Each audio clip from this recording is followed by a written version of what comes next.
Esselamu Aleyküm. Bu videoda sizə cim hərfi haqqında məlumat verəcəm. Ərəb əlifbasının 5-ci hərfi cim hərfidir. Bu hərf dilin ortasını yuxarı damağa vurmaqla və hava axınını dayandıraraq tələffüz edilir. Başqa sözlə ifadə etsək, dilin ortasını üst damağa qüvvətlə sıxıb çəkmək surəti ilə tələffüz etmək olar. Azərbaycan dilində olan c və g səslərinin qarışığı və incə formasıdır. Səslənməsindən nəzər salaq. Cim, cim. Müqayisə üçün deyək ki, bu hərf ingilis dilində olan C hərfi kimi səslənir. Eyni zamanda rus dilində olan D-J hərf birləşməsi kimi səslənir. Məsələn, Azərbaycan. Xatırladaq ki, bəzi insanlar bu hərfi cim, bəziləri isə jim formasında səsləndirir. Bunlar yanlışdır. Burada C hərfi daha cinkildiri formada və G səsi ilə qarışıq formada səsləndirilir. Cim, cim. Ekranda siz cim hərfinin müstəqil kəlmənin əvvəlində, ortasında və sonunda yazış formalarını görürsünüz. Gəlin praktiki həyata keçirək. İlk öncə müstəqil formasını yazaq. İlk öncə düz xətt çəkirik.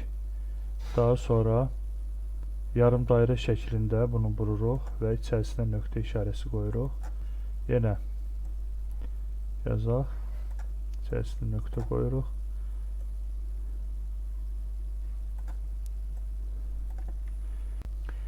Kəlmənin əvvəlində olan yazışına nəzər salaq.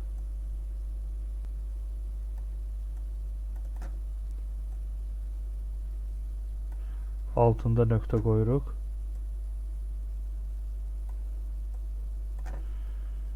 Kəlmənin ortasında yazışına nəzər salaq. Xatırladım ki, burada cim hərfinin iki cür yazışı var. Birinci yazışı kəlmənin əvvəlində olan versiyasını yazırsınız. Altından nöqtəsini qoyaq və sağ tərəfdən çıxıntı qoyuruq ki, yəni özündən əvvəl hansısa bir hərfə birləşsin deyə.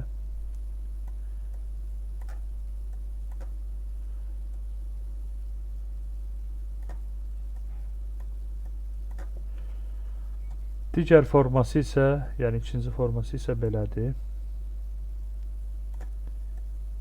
Yəni hansı ki, bu hissədən özündən əvvəl hərfə birləşəcək.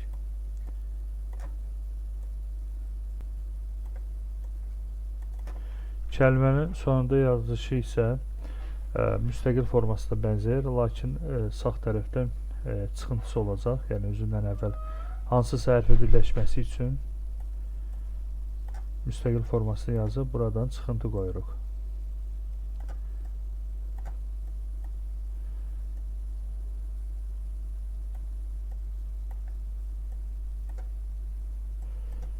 Belə, əgər təbii ki, özündən əvvəl birləşməyə hərf gələrsə, təbii ki, müstəqil, yəni yuxarıda gördüyünüz formada yazılacaq.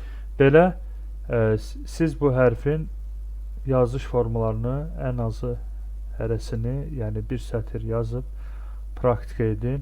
Bu qədər. Esselamu Aleyküm.